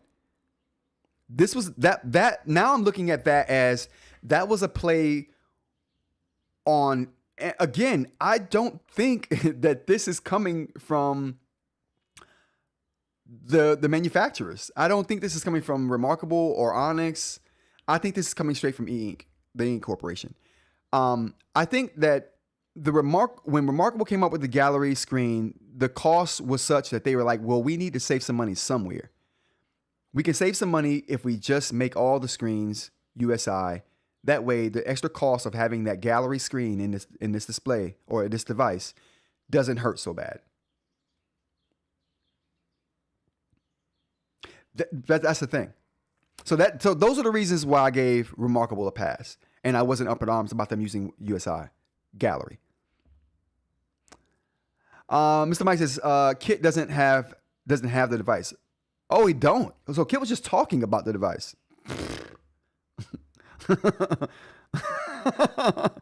Oh, he's getting them though. Make no mistake, he's getting them. I actually let out that he was clickbaiting. I don't think before I talk. Big surprise. I thought he had the device, judging from the title. I'm not gonna hold you. I did. CJ says Mike Kit is always clickbaiting. His videos are good though. Yeah, the titles are hardly ever what the video is. Whatever though, his videos are good. Mashup Mike. Oh, you are right about that. If eInk doesn't put the Wacom layer in, then you are just going to be able to get it. Then you just aren't going to be able to get it. Yeah. I know why, because the Remarkable is trash. But you know what? Honestly, I mean, I don't think the Remarkable is trash, Mr. Mike. But the fact that I don't use the Remarkable like I use Boox products or the Supernote products, that's another reason why it wasn't as concerning to me as well. Because it wasn't like, oh, I use this thing 8 hours a day. What am I going to do now? It was like, I use this thing maybe once or twice a week. I'm cool. You know what I'm saying? I mean, I use the two daily now because of the live show, and this is what I do the live show on now. But that's not the Paper Pro.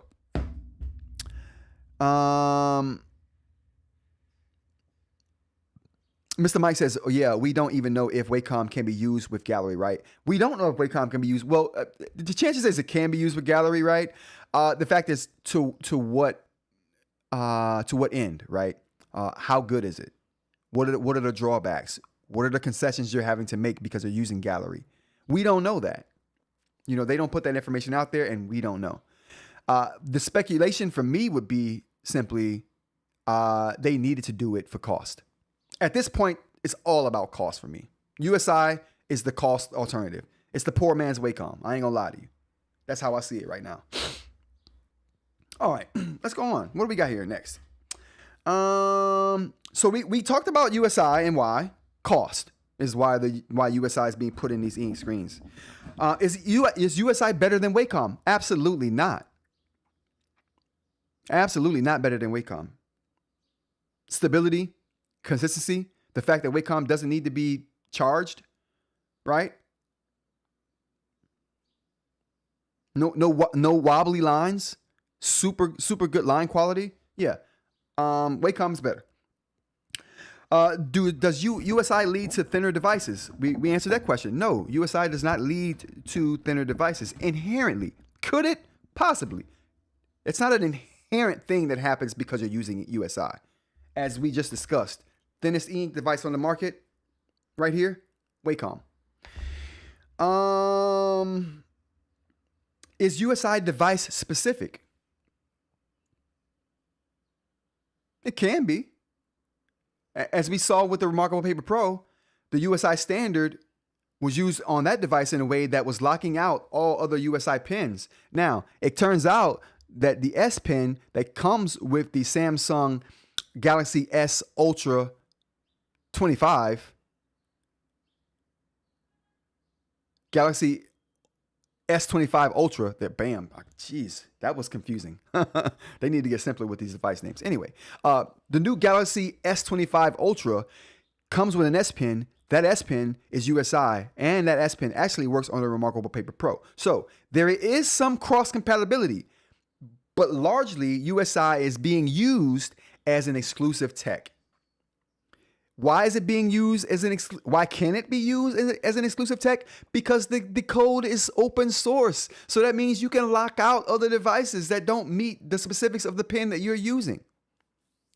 Wacom is a standard. That means one Wacom pen will work on all Wacom tablets. So is USI exclusive? Is there exclusivity with USI? Yes and no. It doesn't have to be exclusive, but the way everyone's been using it so far, they've been using it to lock out all other pens that you could use from the USI standard on their particular devices. So these pens are device specific, and that's just the way it's been used so far. It doesn't have to be that way, but it is right now. Stylus exclusivity. Is this okay? Are we okay with styluses on our devices being exclusive? Are we okay with our devices coming with a stylus and then them saying, this is the only piece of trash you can use with our device? It's landfill. It's trash. But you don't have a choice. Are we okay with that? I'm not. I'm not okay with that at all.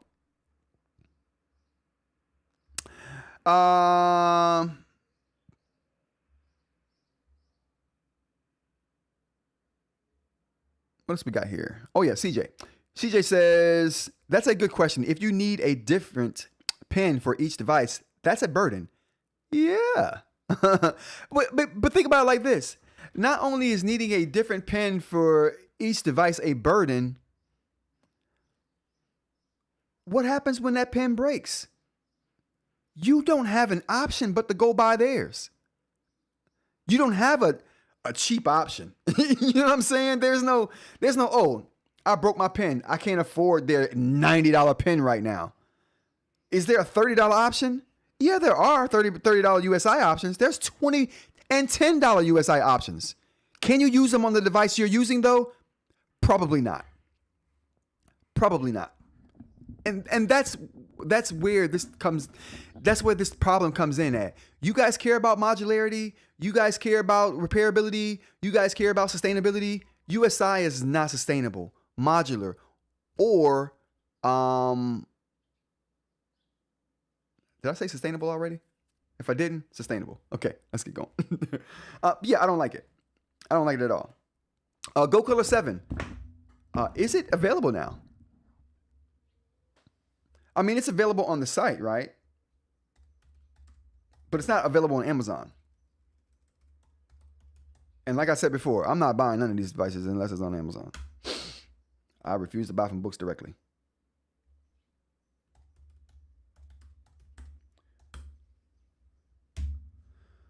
All right, so we got the Boox Go Color 7. Boox Go 7. There we go. So we don't have the actual device. But you know what we do have? We got the Go 7 case on Amazon. Oh, yeah, there we go. So we got the Go 7 series magnetic leather case right here, but no device on Amazon just yet. So interesting. Has anybody been able to secure the Go 7? I think eInk secured hers. Anybody else secure their Go 7 yet? Any Go 7ers out there? Let me know in the chat. Best eInk device for first time use. So we had a conversation in the Discord also earlier this week talking about the best devices for new users. I'm in the camp of the Remarkable being the best device for new users. It's the simplest device to get into. I mean, I think that Supernote is a good device, not as complicated as Boox. But I told you guys a story a little while back about how I was one day from returning the Supernote Manta or Nomad because I didn't know how to use it yet. I had been 3 weeks into the device, still hadn't figured out what made it unique. The last day before sending it back, I figured out the quick access menu. I figured out some of the indexing tools, and I'm like, oh, that's what makes a Supernote special. But that takes some time to get used to get acclimated to the device, and it takes time to figure out how to use, not figure out how to use it, but what's the use case for you using those tools. But I think the Remarkable might be the best one. Might be. I think so. Has Boox caught up with Supernote's organizational prowess? Another Discord conversation. I don't think they have.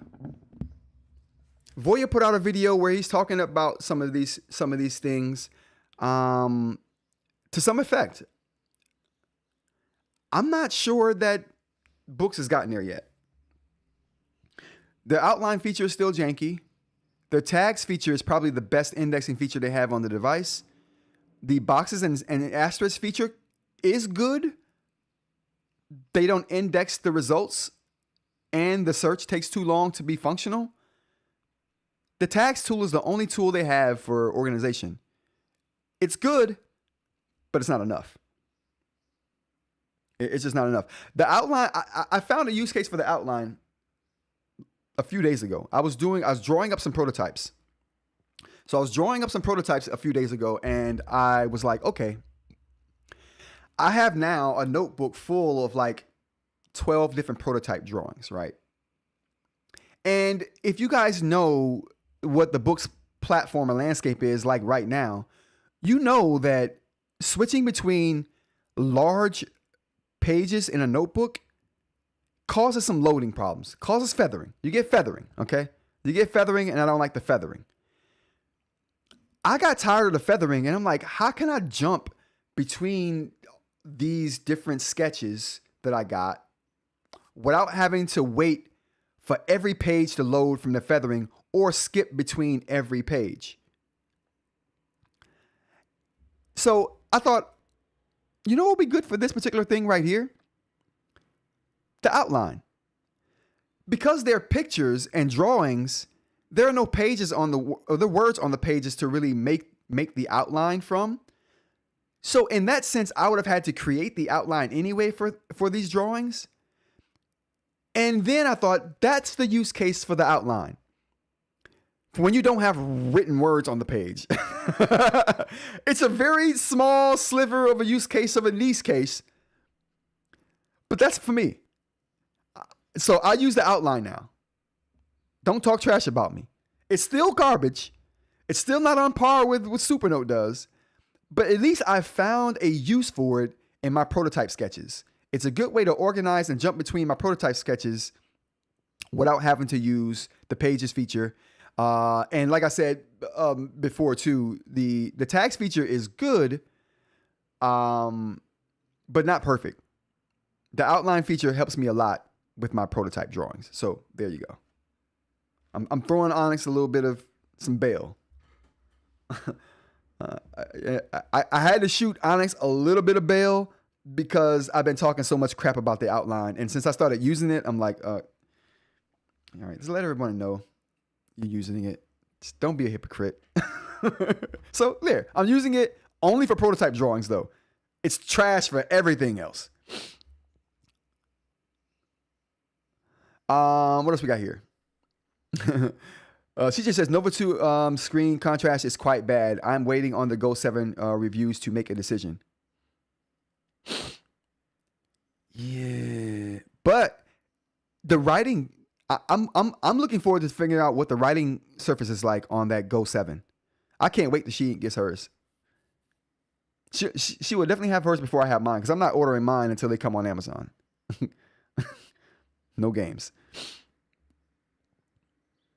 Mr. Media says the outline is useful. Absolutely, it is useful for prototypes.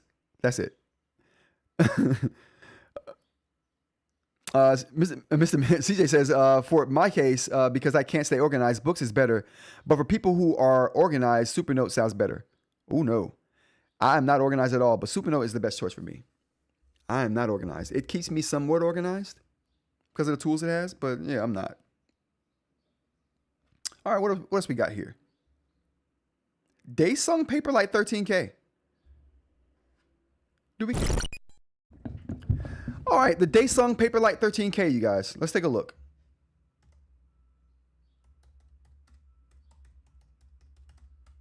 We got a Dasung Paperlike 13K, another eInk monitor from Dasung. They've come out with a bunch of monitors this year.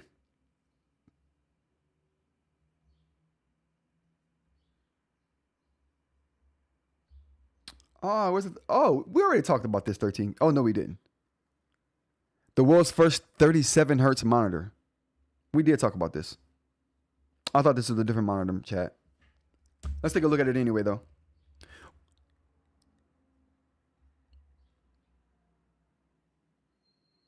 Oh, here we no, that was different. Paperlike 13K, the world's first 37 hertz plus 3K HD e-ink monitor.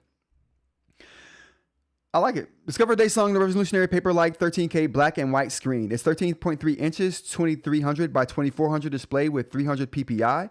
Offers paper-like clarity on an ultra white base, showing every detail with stunning sharpness. Powered by Dasung's 37 hertz ultra high refresh tech. It ensures smooth scrolling for reading, coding, or browsing. Just 5 millimeters thin. Ooh, that's thin. And made of aluminum. It's ultra portable with Type-C, USB Type-C, and mini HDMI. It works seamlessly with multiple devices. It has practical buttons, a quality front light, and 3 stand options for different needs. A decade in the making, Dasung's e-paper or e-ink products are sold in 80 plus countries. Upgrade your viewing with the Paperlike 13K black and white screen. Interesting. Oh boy. Dasung's doing their thing. They've come out with a lot of monitors this year. Like a lot of e-ink monitors. I wonder how well they're doing. I'm gonna have to do some market research on Dasung. Because they're cranking out the e-ink monitors. Let's go to the chat real quick. Mr. Mike says, did you already order one? Yep, she ordered it. Lamuel, how's it going? Would you term the XP Pen notepad garbage also? Yes. It depends on what you're doing, though, Lemuel. It depends on what you're doing. From what I understand, it's a good drawing device. Note-taking, though, there's some things to be desired. So I wouldn't call it trash, per se. But there are way better options out there. Like, it wouldn't be on my radar for e-ink devices I would suggest to people, for sure. All right. Than? It's T-H-A-N-H. I think it's Than. Oh, man, Than. I don't know what that says. Let's put this in the Google Translate and figure out what's being said here.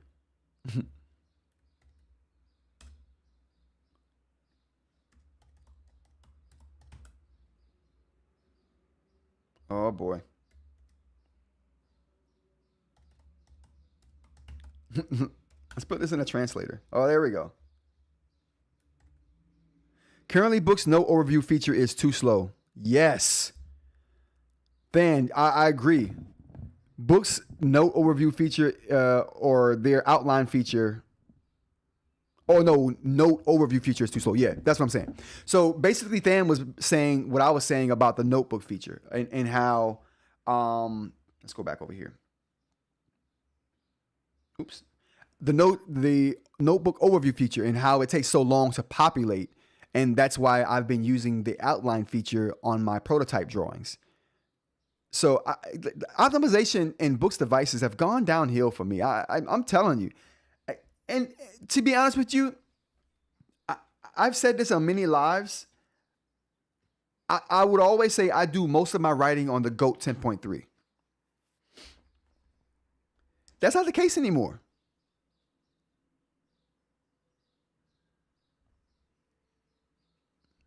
That's not the case anymore.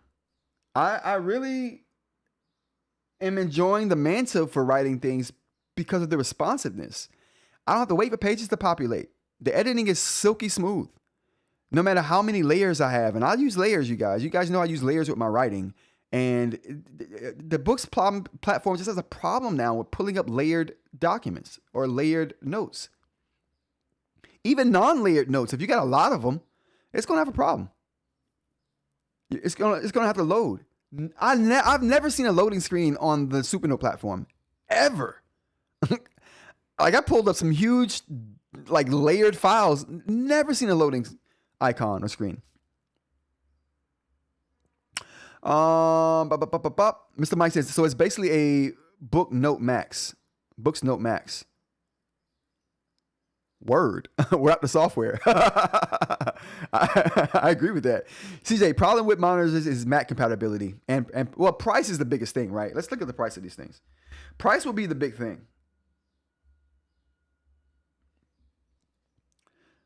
I mean, $349 ain't too bad. But that's a 10.3 inch. That's 60 hertz though. That's a Dasung. Listen, one day I'm gonna buy one of these and just to review it to see where we're at in this tech. You know, maybe I'll solicit Dasung. Maybe I'll solicit Dasung and see if they'll send me a device to talk about. You know, I'm gonna do that. I'm gonna see if I can get one of these in, you guys. I'm super interested. I've been super interested in trying one of these monitors. I think I'm at the point to where I want to try one. I don't want to buy one though. I'm not that confident in this kind of purchase, but I will reach out and see if they'll send me one.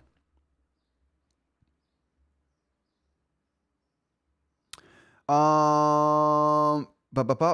Mike says you would call it trash. You wouldn't call it garbage. Yeah. That's a great distinction to make, Mr. Mike.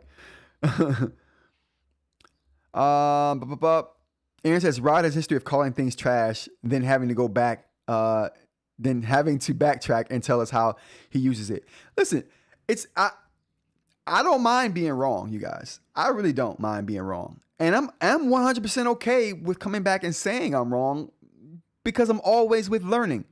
People who love learning are super okay with being wrong because that's half of learning is realizing you don't know everything.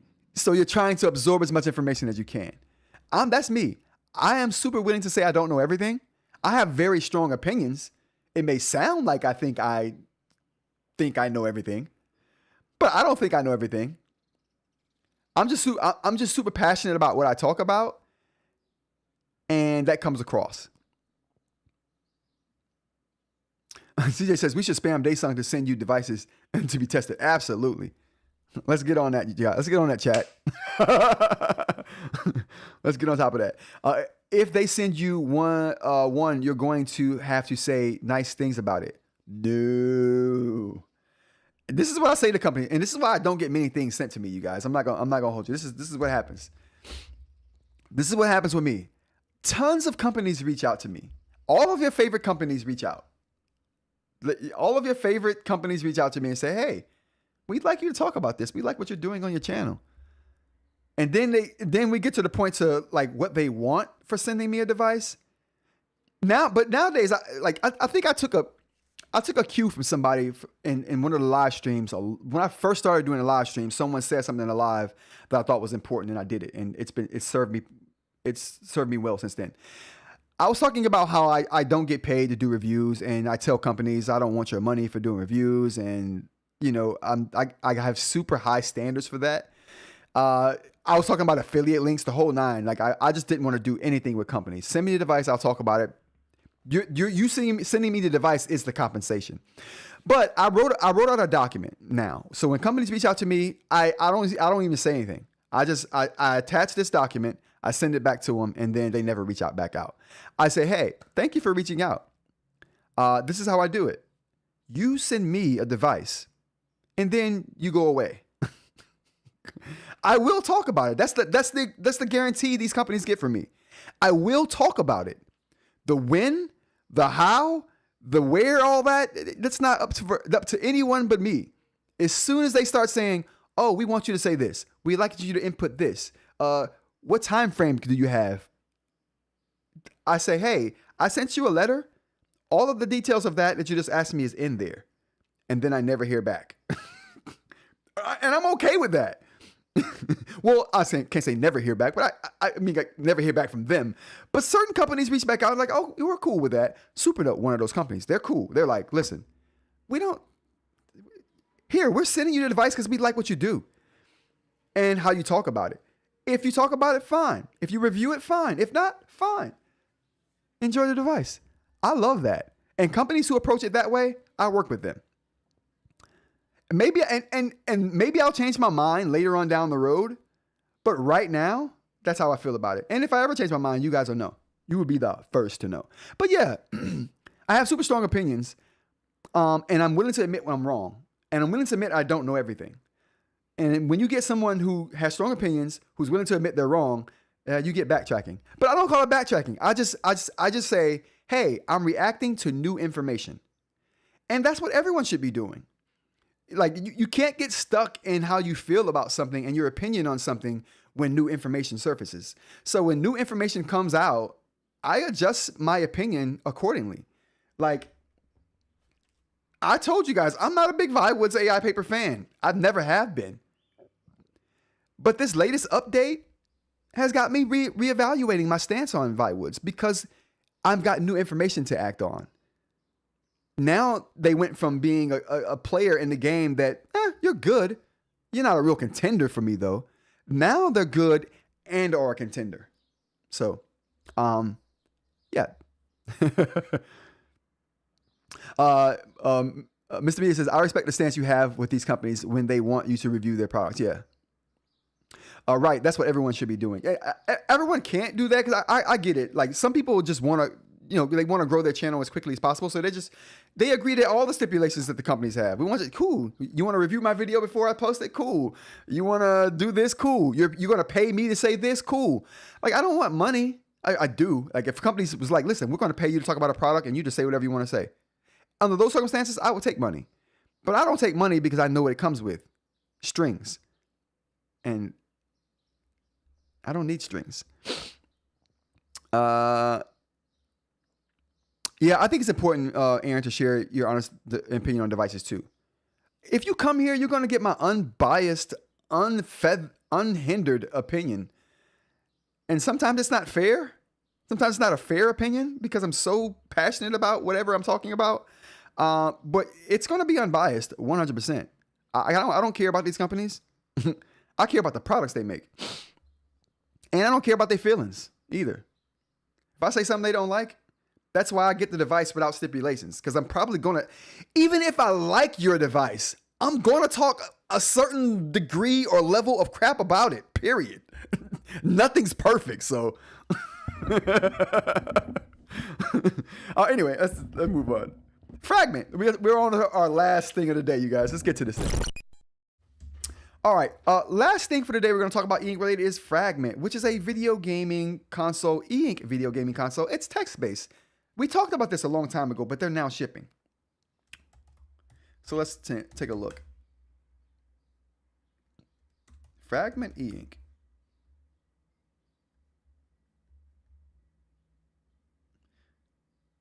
Oh boy.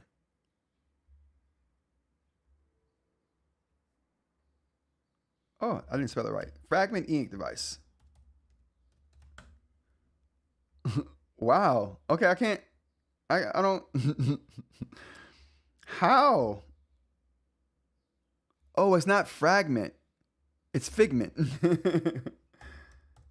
My bad, chat. It's Figment. Like figment of your imagination.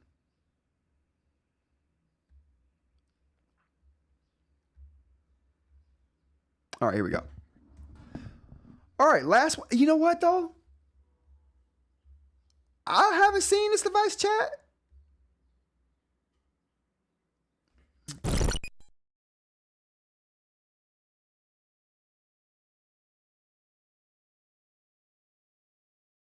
Yeah. So Figment. Figment is an open source e-ink powered console for ambient gaming, interactive fiction designed to unfold slowly, thoughtful, and in the background. Choose your path, roll dice, and have fun as your story gently evolves. Eye-friendly, distraction-free, and always available for you. Figment is still a work in progress. Joining the waitlist helps me shape its future and keep you updated as it comes to life.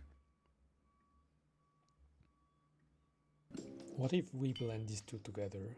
An ebook reader and a video game. I'm calling this Figment, an eInk console. Oh, that's a chunky boy right there. Whew. That thing looks like a brick. I'm not gonna hold you. That thing looks pretty hefty. Where reading meets gameplay. I love eInk. It's gentle on the eyes, sips power so it can stay on for ages. I think I equated this to how many PC gamers we got in the chat. If you PC games, let me see you in the chat right now. This reminds me of the old. I think I said this on a live a while back. This reminds me of the old MUDs. Who remember PC MUDs? If you're old school PC MUD player, raise your hand. Yo, PC MUDs were the bee's knees.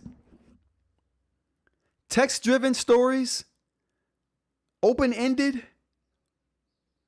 Before there were user interfaces to deal with, we just had text that popped up on the screen. We read it.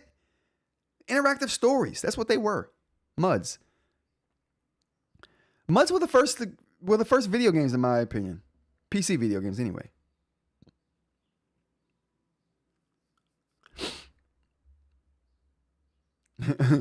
Aaron said, I just enjoy poking the bear to get a good rant.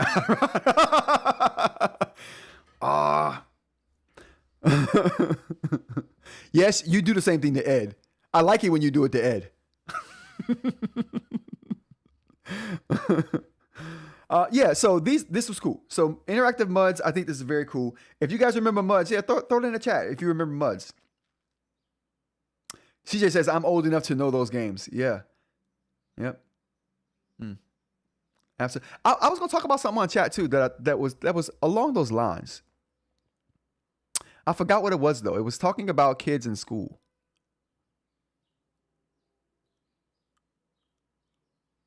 Oh boy.